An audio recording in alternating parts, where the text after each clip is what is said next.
Bonjour à tous et bienvenue sur Le Tilt, le podcast qui explore les nouvelles formes de travail et partage des idées et des outils à celles et ceux qui veulent réinventer leur vie professionnelle. Je suis Léa Audrin, coach et formatrice en transition de carrière, et mon but est de vous aider à déclencher votre tilt et naviguer entre les différentes phases de votre vie pro pour vous y épanouir pleinement. Un tilt, c'est une prise de conscience, un déclic grâce auquel un nouveau monde des possibles professionnels s'ouvre. Je vous partage des épisodes solo ou des interviews, au sein desquels je décortique des sujets autour de 3 thématiques clés: la transition professionnelle, la carrière et le futur du travail. Vous pouvez également me suivre sur Instagram, @le.tilt, sur LinkedIn et bien sûr rejoindre ma newsletter pour accéder à davantage de contenu concret, pour impulser du changement dans votre vie pro et découvrir mes offres d'accompagnement. Pour ce faire, cliquez sur le lien en description de l'épisode. Je vous laisse avec ma conversation du jour. Cela faisait des mois, pour ne pas dire des années, que des proches, des collègues me soufflaient d'inviter Laetitia Vito sur le Tilt. Alors voilà, nous y sommes. Je suis ravie de vous partager ma conversation avec Laetitia Vito, autrice et conférencière de référence sur les sujets liés au futur du travail. Je l'ai conviée à venir échanger avec moi autour de cette question. Le salariat est-il encore l'avenir du travail ? Vous le savez, ici sur le Tilt, j'explore les nouvelles formes de travail. Alors, interroger le modèle du salariat, mieux comprendre ses enjeux et pourquoi pas même le désacraliser m'intéresse tout particulièrement. Ensemble, on sonde les profondeurs de cette question en s'interrogeant sur des notions clés comme l'histoire du salariat, la sécurité professionnelle, l'artisanat, la créativité, le freelancing ou encore comment créer des modes de travail vertueux et soutenables. Laetitia nous aide à nourrir notre réflexion sur les défis actuels du travail et les aspirations des travailleurs d'aujourd'hui, c'est-à-dire vous et moi. Cette conversation est un concentré de réflexions passionnantes sur le monde du travail moderne, ses évolutions et ses défis. Je vous inviterai presque même à prendre des notes si ce sujet vous intéresse, car ce que nous partage Laetitia est riche, fouillé et passionnant. À l'issue de cette discussion, vous aurez peut-être même un regard différent, nuancé et nouveau sur le salariat tel qu'il est exercé aujourd'hui et tel qu'on le vivra demain, et sur les perspectives professionnelles pour vous à titre individuel. Bonne écoute! Bonjour Laetitia. Bonjour Léa. Bienvenue sur le Tilt. Merci. Laetitia, je suis ravie de te recevoir à mon micro. Mes collègues du collectif SOWO depuis des mois me disaient mais invite Laetitia. Maintenant, je vais avoir fait le grand chelem. C'est clair. Tous les podcasts du groupe SOWO. C'est vrai. J'en suis très fière. Bravo. J'aimerais bien être une sorte de marraine de ce groupe de super podcasteuses. Okay. Avec joie, parlons-en. Alors Laetitia, ensemble, aujourd'hui, on va se poser une question sur le salariat. Est-ce que le salariat est encore le futur du travail ? C'est une question sur laquelle tu as planché à l'écrit, en conférence. Tu donnes beaucoup d'éléments de réponse à ce sujet. Mais avant de rentrer dans le vif de cette thématique, est-ce que tu peux nous dire qui tu es sans parler de ton travail ? Je suis une personne curieuse qui adore lire. Adore lire des livres, regarder des films, rencontrer des gens, voyager, écouter des gens. Voilà, cette espèce de curiosité, c'est un moteur d'aller découvrir et dans la plus grande sérénité possible, c'est-à-dire sans être frénétique ou obsessionnel. Mais mon idéal, je ne sais pas si j'y arrive, c'est d'avoir cette curiosité en même temps curieuse et calme. Et puis, je suis la mère de deux personnes extraordinaires. Je dirais que ce serait l'autre élément pour me définir. Super. Quelles sont tes activités professionnelles aujourd'hui ? Je suis autrice et conférencière sur l'avenir du travail. Donc, il y a toute une partie écriture. Donc là, c'est mon côté curieuse qui lit, qui écrit, etc. Et puis ensuite, d'aller proposer des choses pour des entreprises, des conférences, que ce soit des conférences d'inspiration ou plutôt des formats ateliers. Voilà, donc il y a vraiment cette partie en présentiel et puis la partie réflexion sur mon bureau dans mon coin. Comment t'en es arrivée à t'intéresser à ce sujet ? Un petit peu comme toi, Mhm. j'ai démarré par, mes propres tripes et j'ai démarré par, un questionnement personnel sur les reconversions professionnelles. Mm. Parce que quand j'étais, adolescente et puis jeune adulte, je ne savais pas ce que je voulais faire. Donc je disais: «Qu'est-ce que je vais faire quand je serai plus grande?» Et puis j'ai trouvé une forme de réponse, mais je me suis reposé cette question. Mhm. En fait, je me suis rendu compte que se la reposer comme ça régulièrement, finalement, l'âge ne changeait pas grand-chose. Soit tu trouves une situation qui a une forme de stabilité, sécurité ou qui aligne tout et tu y Mhm. restes, des gens qui y restent. Mais finalement, cette question-là, beaucoup de gens se la posent, longtemps ou à plusieurs moments de leur vie. Mhm. Et je pense que c'est vraiment parti de là, cette idée que ce sujet des reconversions professionnelles ou de quelle est mon identité, qu'est-ce que je vais faire, et cetera, c'était un Mhm. sujet qui finalement devait sans doute, dépasser mon cas individuel et qui avait peut-être un sujet plus global. Mhm. Et là, je suis allée chercher, voilà, ma casquette de passionnée d'histoire, de sociologie, et cetera, pour aller, explorer un peu ce sujet-là. Mais c'est parti des reconversions. Après, j'ai D'accord. exploré beaucoup de sujets, le freelancing, la manière dont il, à la fois est le symptôme de transformation du marché du travail, Mhm. mais aussi la cause d'autres transformations d'organisation, de management, de culture, et cetera. Mhm. Ensuite, il y a eu le sujet, enfin, pas ensuite, hein, en même temps, le sujet, des ressources humaines, Mhm. de leur, à la fois la fonction et puis la manière dont elle évolue et puis, Mhm. qu'est-ce que c'est que les ressources humaines? Et j'ai un peu, essayé de synthétiser tout ça dans des livres. Ça, c'était Mhm. vraiment une étape importante, dans ma vie, de future of work, personne, Ouais. de d'écrire des livres, voilà. Mhm. Parce que oui, c'est vrai qu'au final, toi, tu as eu plusieurs vies professionnelles. Oui. Oui, j'étais une bonne élève, à qui qu'on a poussé un peu comme ça, en me disant: «Oh, va en classe prépa et puis de toute façon, si tu fais une grande école de commerce, tu pourras tout faire et tout». Mhm. Donc j'étais bonne élève, j'ai eu HEC, j'étais très contente et puis à HEC, je me suis effondrée d'ennui, en fait. Enfin, «Qu'est-ce D'accord. que c'est que ce truc-là? Qu'est-ce que je fous là?» Ça, vraiment, j'étais pas bien. Et à la, sortie d'HEC, je devais absolument gagner des sous parce que j'avais emprunté de l'argent pour Mhm. payer l'école, donc je devais gagner des sous. J'ai pris un boulot enfin, un peu alimentaire. J'avais pas trouvé de truc Mhm. qui me passionnait et j'ai travaillé dans une SS2I. On n'appelait pas ça encore les ESN à l'époque. Et là, gros effondrement, enfin vraiment, D'accord. c'était pire que l'ennui. C'était une vision très noire, pour moi, Mhm. du travail. Enfin, si c'est ça le travail, je n'en veux pas, mais en même temps, il fallait bien que je travaille. Et donc là, pendant 1 an, entre 1 an et 2 ans, j'ai fait plein de petits boulots pendant Mhm. que je préparais, l'agrégation. D'accord.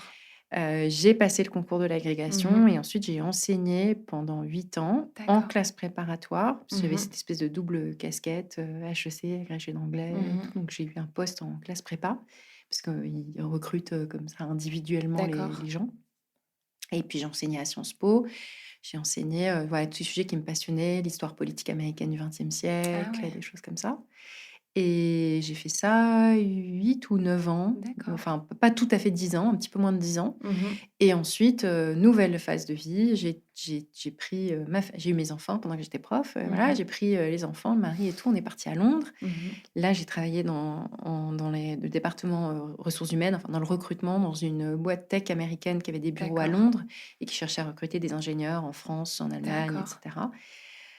Ça n'a pas marché non plus. Il y a beaucoup d'échecs, hein, tu vois, beaucoup d'échecs, mais enfin, on les a C'est transformés, hein, mais ouais, c'est ça. Et ouais, puis c'est c'est ça. aussi en étant sur le terrain qu'on se rend compte si c'est oui ou non, en fait. Bah, voilà, c'est Mm. ça. Donc ça n'a absolument pas marché. Alors, bien que c'était une boîte intéressante et que le job était intéressant, mais en fait, je me suis rendu compte que je supportais pas d'être managée, Mm. que j'étais avec que des gens très jeunes qui avaient pas d'enfants, et cetera. Donc ce côté, Ouais. voilà, va à Cologne, là, la semaine tu vois? Ouais. Bon, c'était sympa de voyager, sauf que moi, j'avais des enfants encore petits à l'époque et Mhm. tout et puis surtout sans en être à l'initiative, d'avoir toutes ces contraintes, sans les avoir, choisies, en fait. Mm.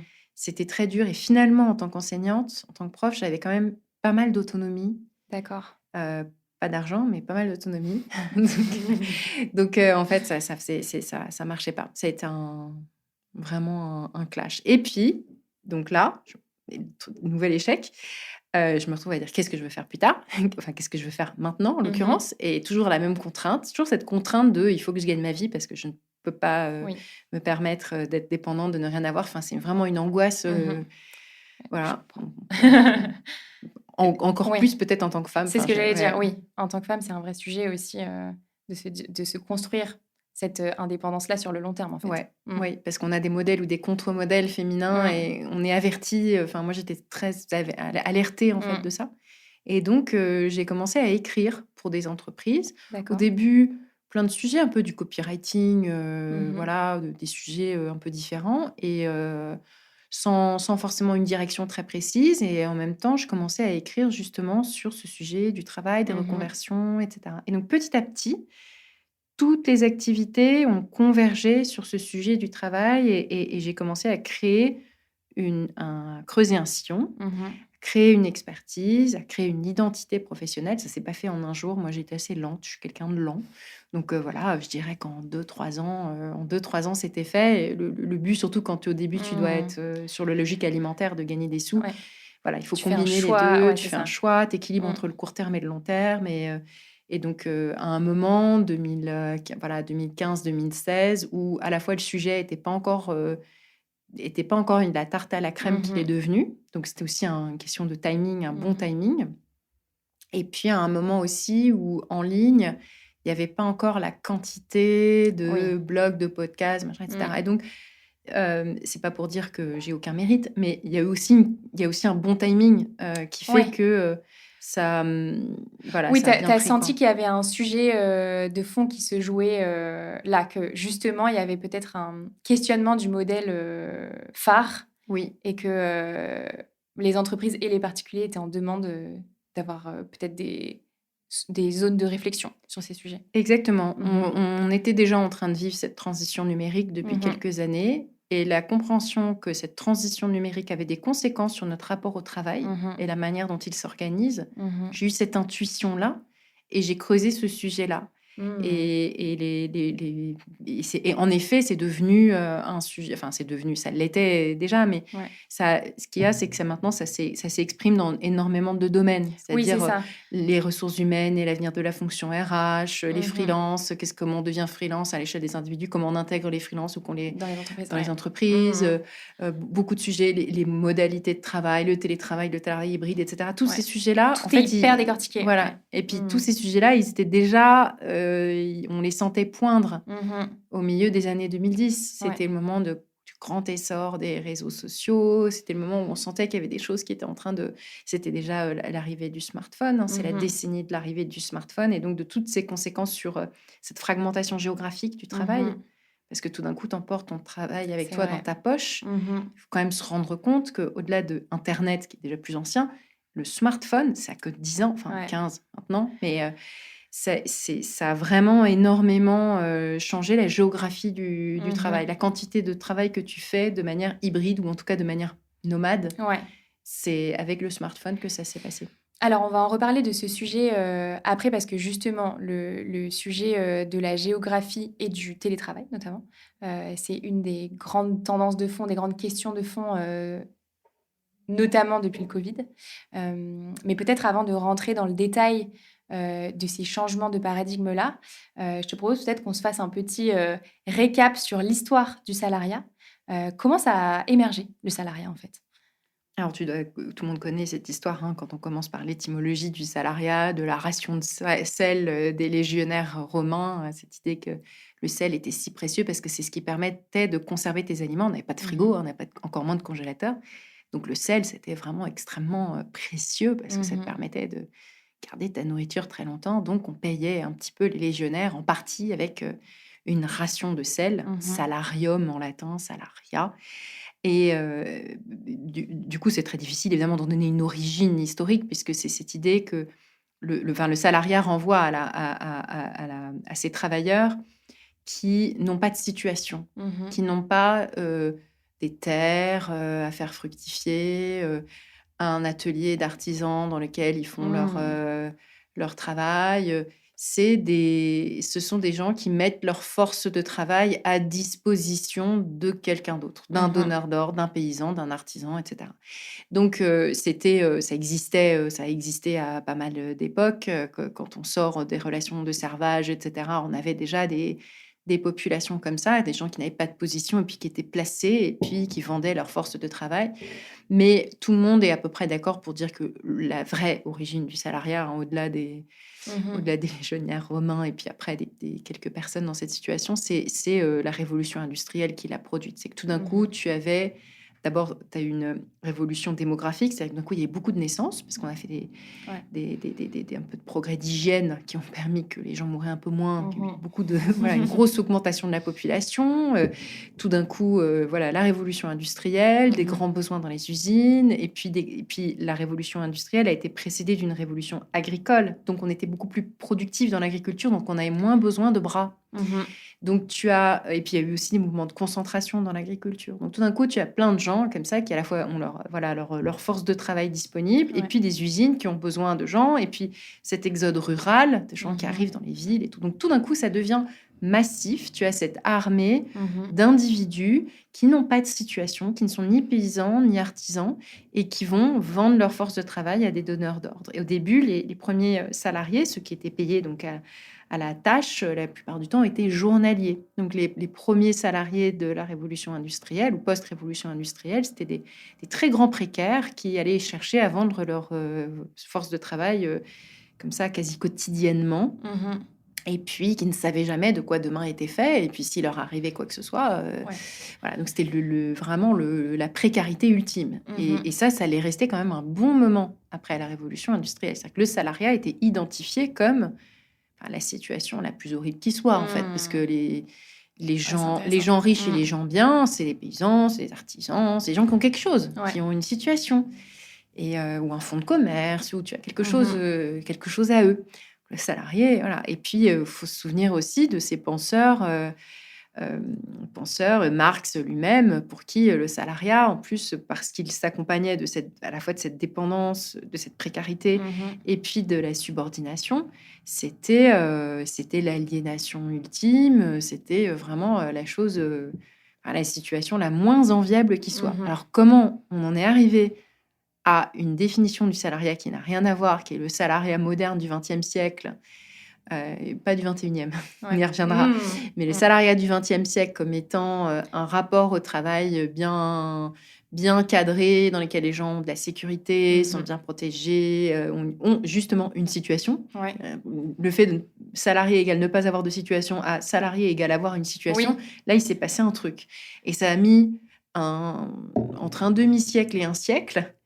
Et le salariat moderne tel qu'il façonne aujourd'hui notre imaginaire date du milieu du XXe siècle seulement. Donc, il a moins d'un siècle. C'est extrêmement récent. C'est vraiment la dernière couche de l'histoire du travail humain. Et qu'est-ce qui a justement acté cette vision-là du salariat ? Alors, c'est pas une vision, c'est un contrat social basé sur des institutions puissantes et qui est le fruit d'un certain nombre d'alignements, d'alliances et de luttes politiques, syndicales, économiques. Donc, les salariés sans situation pauvre de l'après-révolution industrielle, ils travaillaient... un nombre d'heures hallucinant, il n'y avait pas de salaire minimum, ils mouraient littéralement au travail, etc. Et à un moment, ils sont devenus très nombreux, ils ont commencé à être très puissants. Et il y avait des tensions politiques et même géopolitiques qui ont incité les patrons à un tout petit peu mieux les traiter. Donc, pas partout, mais par exemple en Allemagne, sous Bismarck, il avait très, très, très peur du communisme. Il avait très, très peur des anarchistes, des radicaux, etc. Il avait peur de la révolution, en fait. Il avait peur, parce qu'il voyait, les bourgeois ont peur de la révolution, c'est normal. Donc, il s'est dit, on va mettre en place un système d'assurance qui protège. Donc, on a inventé le fait d'avoir une assurance et que s'il y a une machine qui te coupe le bras pendant que tu es au travail, tu as des revenus. et t'es soigné. Que si tu as la chance d'aller jusqu'à 60 et quelques années, je sais pas à quel âge on partait à la retraite sous Bismarck, mais les gens qui avaient la chance de survivre longtemps avaient une retraite, etc., etc. Petit à petit, on a mis en place un certain nombre d'assurances. Et tu vois, en Allemagne, c'est à la fin du 19e siècle, ce qui est très, très tôt.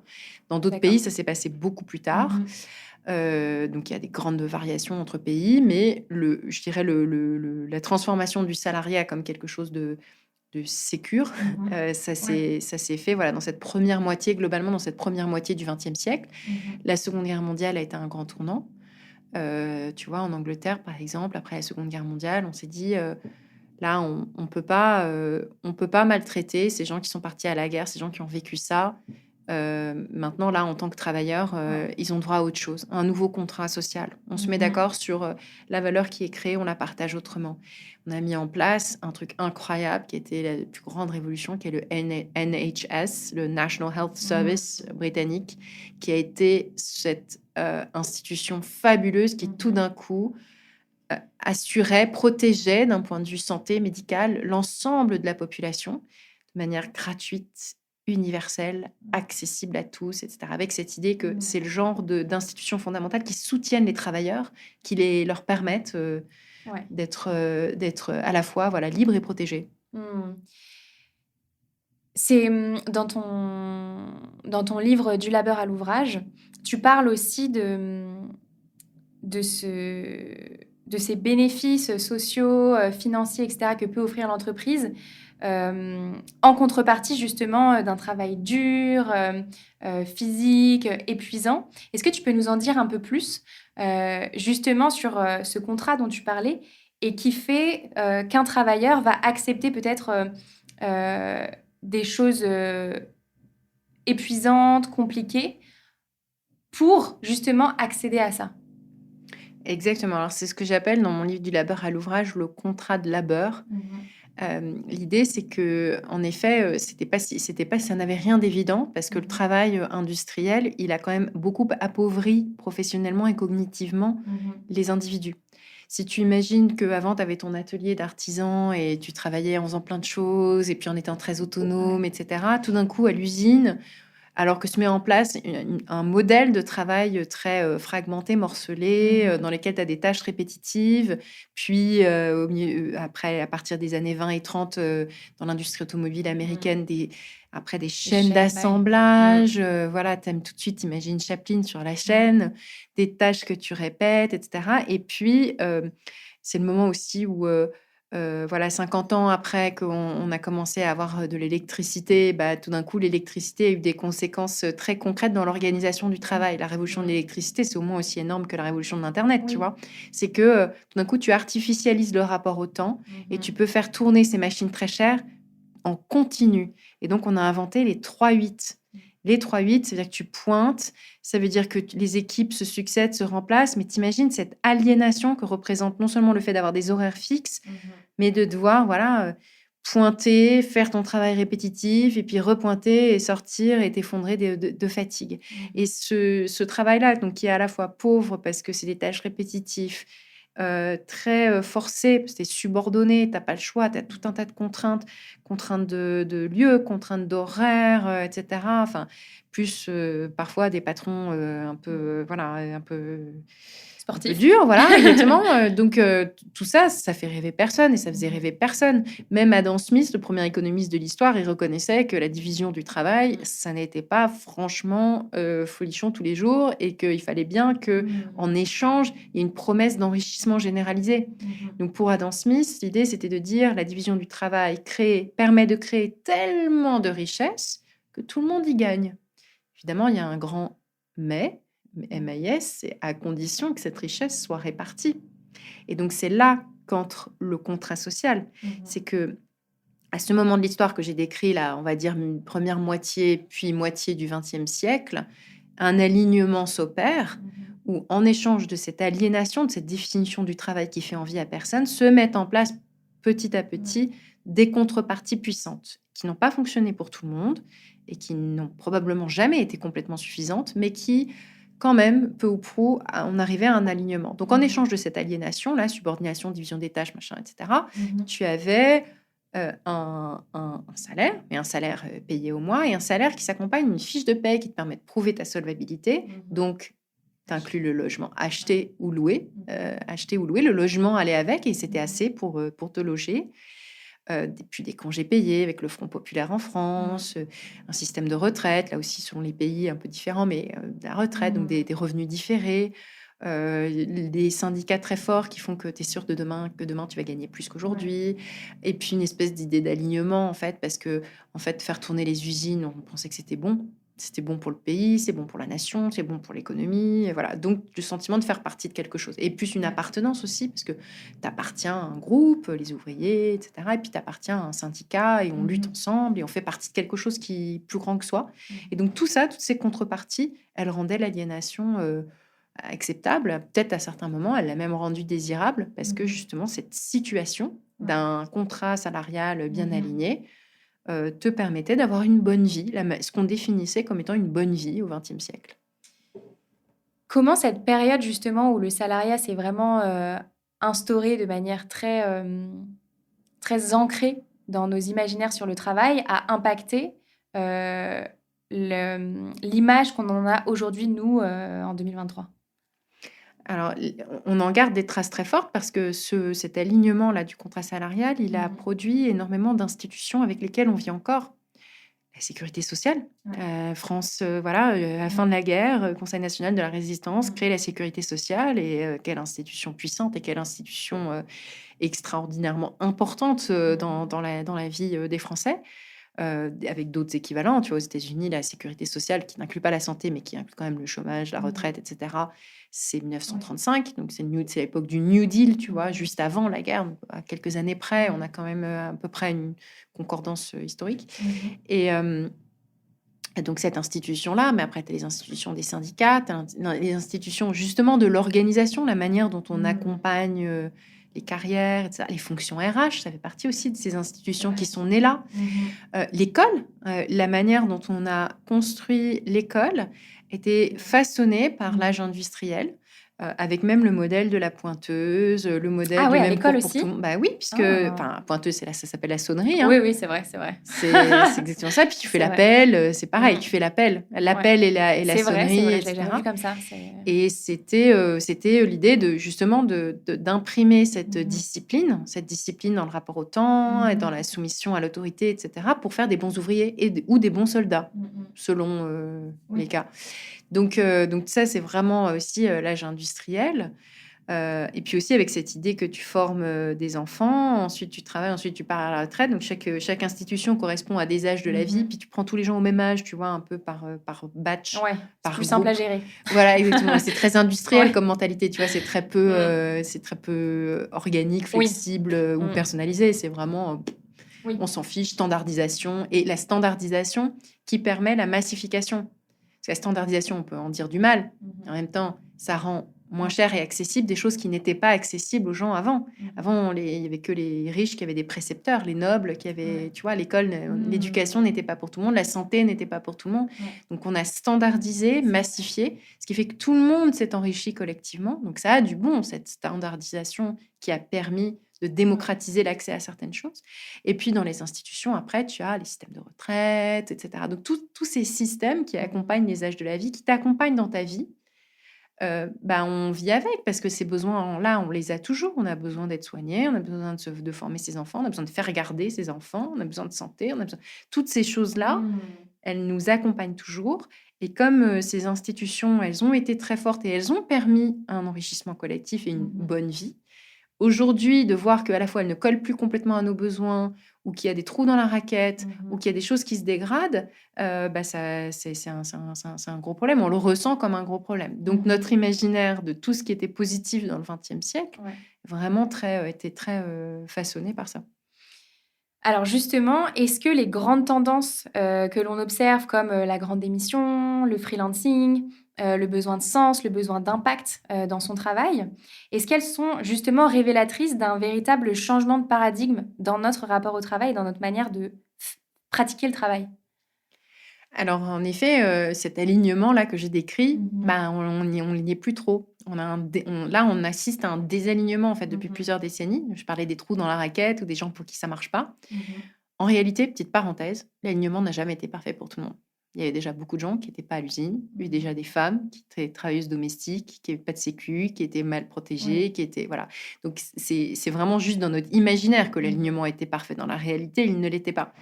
Et aujourd'hui, tu as beaucoup de gens qui ont un travail qui est aliénant, avec beaucoup de contraintes, avec des cadences lourdes. Tu vois, dans les services, aujourd'hui, c'est plus autant dans les services que dans l'industrie que tu vas avoir un peu du taylorisme, des tâches répétitives, etc. Tu vois, des cadences très Ouais. lourdes, des métiers durs, que ce soit dans la santé, que ce soit, je sais pas, les salariés des EHPAD, que ce soit tous ces métiers-là.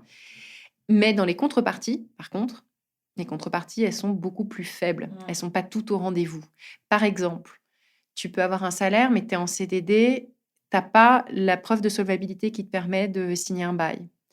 Ou, en fait, tu as la preuve de solvabilité, mais ton salaire, il n'est pas suffisant pour te payer un logement dans ces zones urbaines où les prix ont augmenté beaucoup plus vite que les revenus du travail. Tu as un décrochage qui s'est opéré post-révolution numérique entre les prix du logement et les revenus du travail, qui fait que le logement qui faisait partie du package, implicitement, pas explicitement, Oui, mais oui. faisait partie du package, n'en fait plus partie. Mhm. Donc, gros problème dans toutes les grandes villes, quasiment toutes les grandes villes du monde ont ce problème-là.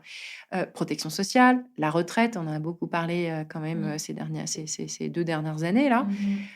Tu vois, tous les contreparties. Et puis, si tu ajoutes à ces contreparties, je te disais tout à l'heure, l'idée que c'était bon pour l'économie ou bon pour la nation, on l'a plus, ça. Ouais. Est-ce que mon travail, il est bon pour l'économie ou bon pour la nation dans un contexte de réchauffement climatique, Oui, c'est ça. d'énorme anxiété sur l'avenir de nos ressources et de nos corps et de la nature et des espèces animales et que sais-je encore. Tu as beaucoup plus ce questionnement qui s'est immiscé, qui est ce que je fais, en fait, n'est pas forcément aligné avec l'intérêt général. Ouais, c'est hyper intéressant. Dans ton livre, tu appelles ça la désagrégation du contrat employeur-employé. Moi, Ouais. ce terme, il m'a beaucoup marqué parce que, en fait, ça nous ramène à la base qui est vraiment un contrat entre deux parties et on l'accepte ou on l'accepte pas, en fait. Et c'est comme si aujourd'hui se jouait le fait de refaçonner ce contrat, ou pas d'ailleurs, ce contrat-là, quoi. Et est-ce que tu penses qu'il y a d'autres choses qui se jouent dans ce questionnement de ce contrat-là? Oui, parce que les contreparties sont une chose dont on a toujours besoin. Tu vas chercher à les recomposer. Comment est-ce que je me loge? Comment est-ce que je vis? Et ça peut vouloir dire, quitter mon job salarié pour aller habiter ailleurs et travailler autrement, et parce que du coup, je pourrais me loger, par exemple. Mais ça peut être aussi, et ça, c'est relativement nouveau, questionner les modalités de travail proposées. Parce que, en même temps que les contreparties se sont désagrégées, ces dernières années, d'autres modèles de travail sont apparus. En particulier, je pense en particulier au télétravail. Je pense en particulier à l'augmentation des contrats en mode freelance, voilà, indépendant, etc. Alors qu'avant, c'était uniquement des professions libérales ou des artisans qui étaient indépendants. Maintenant, c'est des métiers qui étaient auparavant salariés, qui peuvent travailler selon d'autres modalités, donc avec plus d'autonomie, ou bien avec le choix du lieu de travail, ou bien avec plus de flexibilité sur les horaires. Donc voilà, beaucoup, beaucoup de choses nouvelles qui font que le deal qui pouvait être acceptable, il colle plus trop. Un autre exemple très concret, c'est que dans le deal, par exemple, beaucoup d'emplois ou des métiers où il y a beaucoup de femmes, donc des métiers non mixtes où il y a beaucoup de femmes. Le deal, c'était beaucoup de contraintes, etc. Mais on comprend bien que en échange de ces contraintes, il faut que ça soit compatible avec votre vie de mère avec des jeunes enfants. Par exemple, les profs, tu vois, le métier d'enseignant, c'était un métier qui était compatible avec la maternité. Et c'est pour ça qu'il s'est tant féminisé. Enfin, et c'est aussi pour ça qu'on l'a rendu compatible avec la maternité. C'était pour avoir pour pouvoir recruter avec cette idée de salaire d'appoint, etc. Or, puisque maintenant il y a d'autres modalités beaucoup plus flexibles et qu'en plus, face à la pénurie, etc., ou à la difficulté de recruter, on a soit accentué les cadences, soit rendu finalement certains jobs moins flexibles qu'avant, enfin moins compatibles avec les contraintes du care pour des individus qui le pratiquent. Et ben, du coup, c'est désaligné. C'est désaligné. Donc, tu vas aller chercher autre chose. Tu vas aller chercher quelque chose qui te donne plus de liberté et plus d'autonomie. Donc, dans les aspirations, tu vois, moi, je ne parle pas du sens comme ça de manière très, très abstraite parce que pour moi, c'est difficile à appréhender ça. En revanche, j'aime bien parler d'alignement ou de désalignement parce que tu vois que, bah, il y a des contreparties qui manquent et il y a des alternatives dans les modalités de travail. C'est tout le deal qui est à repenser. Ouais. Soit c'est un travail plus autonome, plus libre, plus flexible, plus épanouissant, dans lequel tu retrouves des valeurs de l'artisanat, dans lequel tu retrouves, ouais, justement, tu vois, l'artisan dans son atelier qui fait plein de choses et qui enrichit et qui s'enrichit, par le travail, enrichit dans tous les sens du terme, je veux dire. Et à ce moment-là, pas forcément les contreparties, mais les contreparties, il va batailler pour les avoir. Soit, enfin, l'un ou l'autre, quoi. Soit, Ouais, soit oui. tu... C'est hyper intéressant. Il y a quelques jours, j'enregistrais un épisode avec une femme qui était journaliste et qui est devenue coiffeuse. Et du coup, on a questionné justement son rapport à l'artisanat, à faire avec ses mains, etc. Et en fait, pendant l'épisode, elle me dit, mais c'est sûr qu'en termes financiers, je suis beaucoup moins riche. Mais par contre, je suis beaucoup plus riche de relations humaines. Je suis riche de voir l'impact que mon travail a sur les clients que je coiffe, que je révèle. Euh, dans la créativité que je peux avoir, dans la flexibilité du temps. C'est intéressant, je trouvais qu'elle le dise de manière très naturelle, qu'elle a peut-être perdu une partie financière et peut-être aussi une partie de sécurité, mais qu'elle avait gagné plein d'autres choses. Alors après, il n'y a pas de hiérarchisation dans les besoins de chacun, mais je trouvais qu'elle le dise naturellement comme ça, c'était hyper important parce que c'est un exemple concret en fait de ce que toi tu décris comme résultat de l'histoire, en fait. Mais c'est un bel exemple. Ça fait beaucoup penser à l'éloge du carburateur, hein, coiffure ou moteur de moto, c'est même combat.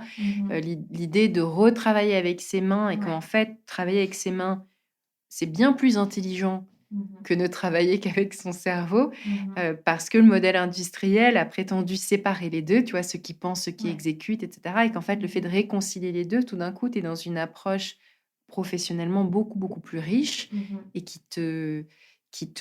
t'emplit, voilà, te remplit d'un sentiment d'accomplissement, en fait. Et alors justement, je voulais revenir avec toi sur cette notion de surcharge des travailleurs. Euh, Moi, dans les accompagnements que je propose, il y a une chose qui revient quasi tout le temps, c'est l'épuisement. Euh, Moi, j'accompagne principalement des personnes qui travaillent derrière des bureaux, derrière un ordinateur. Et cette notion de fatigue cognitive, elle est là tout le temps. Euh, Comment on en est arrivé là? Et est-ce qu'on est arrivé à un tournant où les gens ne peuvent plus supporter ça?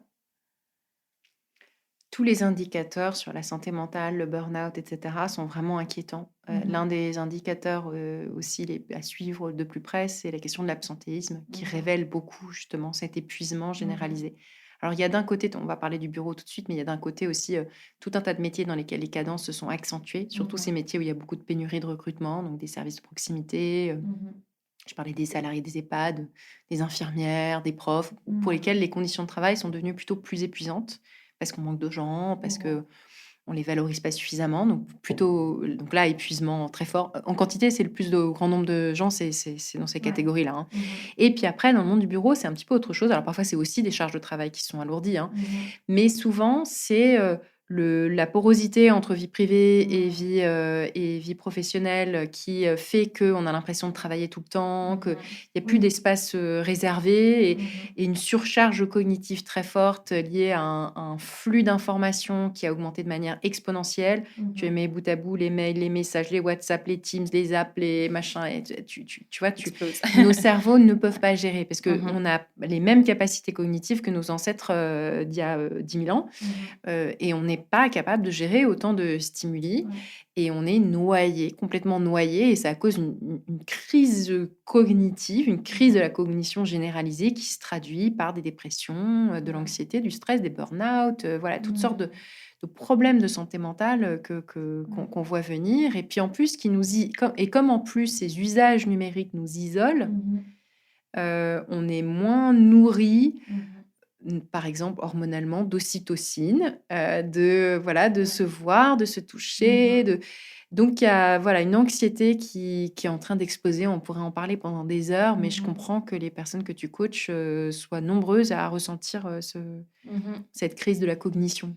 Je suis en train de lire un livre en ce moment, alors je ne l'ai pas terminé, mais c'est passionnant. Ça s'appelle «L'histoire de la fatigue» et en fait, c'est un historien qui décrit, les différentes formes de fatigue, au fil de l'histoire et justement, il parle, de toute cette fatigue informationnelle, qui pèse aujourd'hui. Bon, c'est passionnant, je vous ferai un retour, Avec grand plaisir pour sur, le retour. Ouais, ouais, sur, mmh. sur le tilt. Mais je trouve que l'appréhender sous le prisme de la fatigue, qui était d'abord physique et puis ensuite, qui s'est, métamorphosée en de la fatigue et physique, et mentale et maintenant cette surcharge vraiment, du cerveau.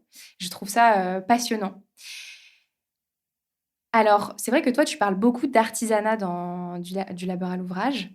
Tu nous disais qu'effectivement, il y avait beaucoup de bénéfices. Est-ce que tu vois d'autres vertus dans cette forme de travail-là? Alors la manière dont je le définis, c'est pas uniquement les métiers de l'artisanat au sens, très Mmh. strict, de, boulanger, charpentier, menuisier et cetera. C'est aussi, Mmh. un ensemble de valeurs que tu appliques dans le travail, un ensemble de principes d'organisation du travail qui sont que Mmh. ton travail est autonome.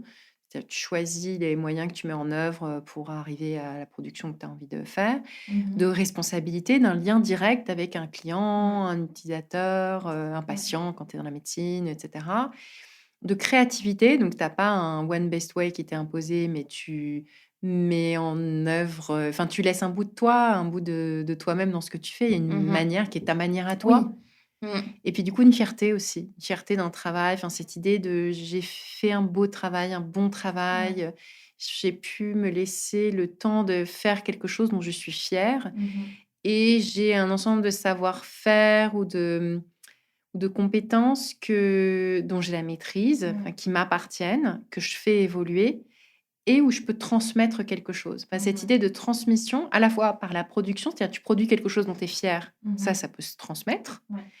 et tu le produis en mobilisant des compétences dont tu es fier, que tu peux aussi transmettre. Donc après, aussi tout un modèle de transmission de l'artisanat avec, tu vois, les compagnons, Mmh. le compagnonnage, l'apprentissage ou les guildes médiévales. Enfin, tu as C'est plein de vrai. choses comme ça avec Mmh. tout cet imaginaire autour de la transmission. Mmh. Et parce que c'est très lié aussi à cette idée de fierté, de valeur, quoi. Mmh. Et ça, en fait, c'est des choses qui sont aussi des aspirations très, très fortes. Qu'est-ce qu'on a envie Mmh. d'être fier de ce qu'on fait, d'avoir quelque chose à transmettre, parce qu'on a aussi envie de laisser une trace, de Mmh. laisser C'est vrai. quelque chose que tu peux transmettre. Oui, c'est ça, c'est cette idée de transformer une idée, une compétence en quelque chose de tangible qu'on a envie de faire vivre, en fait, dans le temps. Exactement. Du coup, le temps long, exactement. Le Mmh. temps, c'est vraiment un élément, très important. Mmh. Et puis ça se traduit aussi, la maîtrise, par le fait cette autonomie, c'est une autonomie dans la gestion de ta propre carrière. Parce que, Mmh. Oui. quel que soit ton statut, ce que tu fais et cetera, tu peux faire évoluer les compétences dont tu as besoin, les Mmh. tâches qui composent ton métier, les outils que tu mets en œuvre. Donc, tu vois, typiquement, tu commences à utiliser, tu automatises quelque chose avec un Mmh. outil d'IA, donc c'est toi qui l'intègre, Oui. puisque comme tu es artisan, artisane, féminin n'existe pas avec artisan, mais Ah ouais? ben Ça non, ouais, n'existe pas, c'est, artisane? non, artisane, D'accord, non, non, faut l'inventer. Donc, actons-le, artisane. donc ouais, et cette liberté et cette maîtrise Mmh. dans la gestion de ta carrière, c'est aussi ce qui aujourd'hui t'apporte davantage de sécurité. Parce que plutôt que d'être coincé Mmh. dans un lien de subordination Oui. avec un état donné Mmh. d'ensemble de compétences et de tâches, etc., si tout d'un coup il y a tu vois, d'autres Oui. manières de faire, ben, on peut te virer et plus avoir besoin de toi, et t'as pas fait évoluer ton propre truc. Tu vois, là, Ouais. cette espèce en fait, de plasticité dans la manière de combiner les choses, Mmh. ça te donne beaucoup plus de sécurité que d'être dans une. Alors qu'on associe le salarié à la Mais en sécurité fait, aujourd'hui, tu j'allais vois. te dire ça. Mais est-ce que c'est si safe que ça? Parce que si tout d'un coup, l'ensemble de tâches que tu fais au quotidien, que tu n'as pas définies, sur Mmh. laquelle tu n'as pas de maîtrise, sur laquelle tu n'as pas de choix, si tout d'un coup, Oui. ces choses-là, elles deviennent redondantes, parce qu'on peut l'automatiser intégralement, Mmh. ou voilà, vraiment, il n'y a pas grand-chose pour lequel on a besoin de toi, Mmh. ben, alors, ça marche sur les salariés, on les vire pas comme ça. Mais en revanche, sur les prestataires, tu vois bien que Ouais, on peut tout à fait se passer d'un prestataire humain. c'est vrai, Euh, tout à fait. Mais alors, tu vois, je trouve ça hyper intéressant que tu le vois comme ça. Moi qui suis aussi indépendante depuis 3 ans, je le vois comme ça aussi maintenant, cette flexibilité et cette capacité à rebondir en tout temps. Mais encore une fois, chez les personnes que j'accompagne, ce passage du salariat à souvent une forme d'indépendance, que ce soit pour aller vers l'artisanat, vers le freelancing, elle est tétanisante.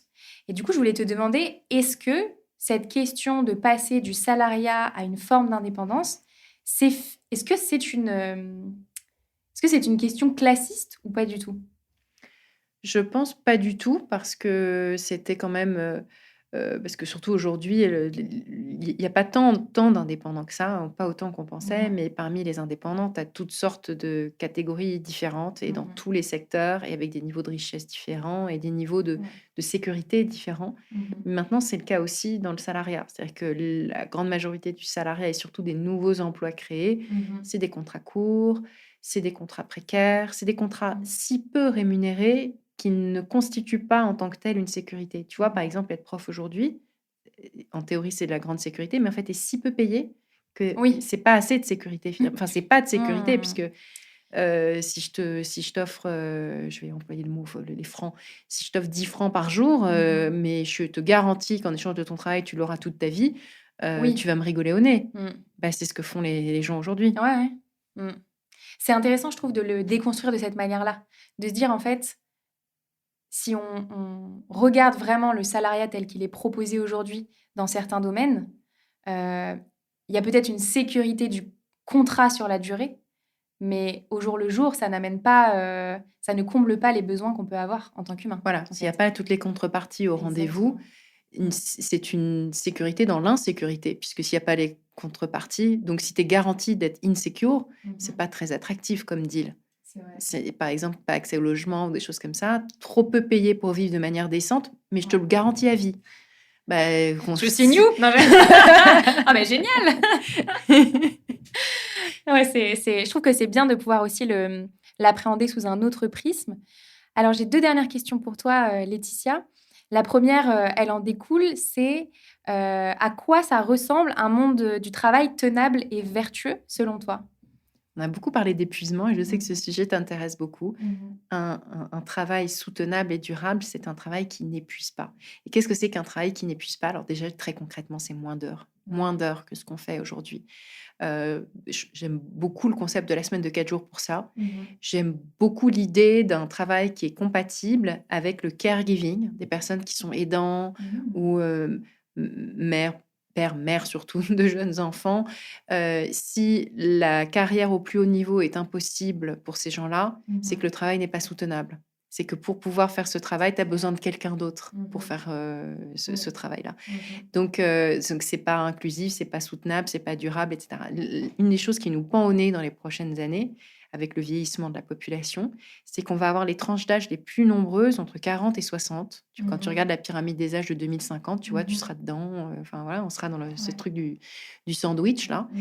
Et c'est des gens qui vont à la fois, pour une partie d'entre eux, avoir des enfants qu'ils ont eu plus Mmh. tard, qui seront encore à leur, charge, et puis des parents qu'ils ont eux aussi eu plus tard, qui sont âgés, qui vont être, parfois dépendants, parfois malades, et cetera. Et donc Mmh. entre 2, dans cette génération sandwich, tu as beaucoup de gens qui vont plus pouvoir travailler comme avant. Mmh. Et donc non seulement tu auras plein de départs à la retraite, mais dans les gens qui restent, tu auras plein de gens qui ne pourront pas travailler Ouais. parce qu'on n'a pas mutualisé suffisamment bien le care des enfants, des Mmh. personnes âgées, et cetera. Donc il y a vraiment un enjeu sociétal Ouais. collectif de bien faire en sorte qu'on soit capable de s'occuper des enfants, des personnes âgées, de notre Mmh. santé, et cetera, parce que sinon, il y a plein de gens qui ne pourront pas travailler. Ouais. C'est ce qui probablement, pourrait se produire dans les prochaines années. Oui, c'est ça qui est intéressant, c'est qu'en fait, cette question de la transformation du travail, elle, soulève la transformation de comment est-ce qu'on déconstruit ou construit des nouveaux modèles de société, en fait. C'est vraiment Absolument. ça. Toujours un Mmh. contrat, on en revient toujours à un contrat social, à un ensemble Mmh. d'institutions qu'on met en place pour mutualiser pour mutualiser des risques, Mmh. pour faire face à des problèmes communs. Aujourd'hui, questions environnementales en font Oui. partie. Mmh. Quelle institution on met en place pour que le contrat soit à nouveau aligné? Pour que le rapport au travail fonctionne Mmh. pour la majorité des gens. On n'arrivera probablement jamais à un truc parfait, mais un truc qui fonctionne avec un peu moins de Mmh. trous dans la raquette Ouais. et qui permette, à tout le monde d'y accéder, en fait. Mmh. C'est dans En finir avec la productivité, justement, tu questionnes ce sujet de l'écologie, en fait. Et est-ce qu'aujourd'hui, on doit réfléchir nos manières de travailler, réfléchir nos manières de construire nos entreprises sous le prisme des enjeux environnementaux? Et on parlait d'épuisement des corps, mais l'épuisement de la planète, c'est exactement la même chose. C'est nos corps à nous, les corps autour de nous, la planète en tant que corps. Enfin, c'est exactement le même sujet. C'est un travail qui qui épuise les ressources, que ce soit nos corps ou que ce soit ce qu'il y a autour de nous, est un travail par définition qui n'est pas durable, soutenable, qui ne peut pas tenir dans la durée. Et là aussi, les conséquences, je parlais du vieillissement, mais les conséquences du réchauffement climatique sur l'organisation du travail sont fortes, sont profondes. On ne va pas pouvoir travailler pareil. Déjà, il y a beaucoup de métiers qui vont devenir plus intensifs en main-d'œuvre. Il y a beaucoup de métiers qu'on ne pourra pas faire comme avant. Déjà, tout ce qui est en extérieur, par 45 ou 50 degrés, ça ne va pas être possible. Donc, ça veut dire réinventer beaucoup de choses. Et c'est un mélange entre s'adapter et puis prévenir. Donc, pour l'instant, on est encore dans l'idée qu'il y a des choses qu'on devrait prévenir. Mais il faut aussi déjà s'adapter. Et ma dernière question pour toi, Laetitia, qui est ma question signature que je pose à tous mes invités, c'est si tu pouvais constituer ton board de rêve dans lequel tu convierais 3 personnes, personnalités, entrepreneurs, qui te soutiendraient, te conseilleraient tout au long de ta carrière, qui est-ce que tu mettrais dedans? Je mettrais bien Catherine Barba, parce que sa pêche, sa détermination, son énergie, son optimisme, ça aide beaucoup à voir le travail de manière hyper optimiste et pleine de pêche et tout. Et surtout quand on cherche à développer une activité en tant qu'indépendant. En plus, elle a créé une école là-dessus. Donc je la mettrais bien à mon board. Je mettrais bien Samuel Durand dans mon board aussi, parce que, alors lui, sa capacité à monter des projets de toutes pièces, c'est un commercial extraordinaire, en plus d'être quelqu'un de créatif qui fait des choses intelligentes. Donc, j'en ferais bien un membre de mon board. Après, je voudrais bien quelqu'un qui réfléchit au sujet. C'est quelqu'un qui serait plutôt un chercheur pour me pousser à aller toujours plus loin dans des réflexions. Peut-être Bruno Palier, qui m'inspire beaucoup, dont j'adore le travail et qui lui-même fédère autour de lui tout un tas de chercheurs. Et en ce moment, il s'intéresse beaucoup au sujet du travail avec ce livre Que sait-on du travail, qui est une collection d'articles qui était sous sa direction. Et puis, pourquoi pas un collectif ou un think tank. Tiens, je mettrais bien à mon board le collectif SoWo. Vous voulez bien être à mon board? Avec joie, vraiment. Super, nous on sera ravis de partager ce board avec toutes ces belles personnes qu'on adore aussi. Laetitia, un grand merci pour tous ces partages vraiment super intéressants et pertinents. Où est-ce qu'on peut te suivre? Sur LinkedIn pour des publications régulières. Et puis, j'ai une newsletter qui s'appelle Laetitia at Work sur Substack en anglais, et un podcast qui s'appelle Nouveau Départ aussi sur Substack. Super, je mettrai tous les liens dans la description. Merci Laetitia. Merci Léa. À bientôt. À bientôt. Merci beaucoup d'avoir écouté cet épisode du Tilt avec Laetitia Vito. J'espère qu'il vous aura permis d'affiner votre regard sur le salariat et les enjeux des nouveaux modes de travail. Et comme vous êtes encore là, à m'écouter, c'est certainement que cet épisode vous a plu. Si c'est le cas, vous pouvez noter l'épisode et le podcast sur Apple Podcast et Spotify. Mettre 5 étoiles et un commentaire, c'est le meilleur moyen de m'aider à faire rayonner le Tilt. Et sachez que chaque petite action m'est vraiment très précieuse. Merci beaucoup et à bientôt.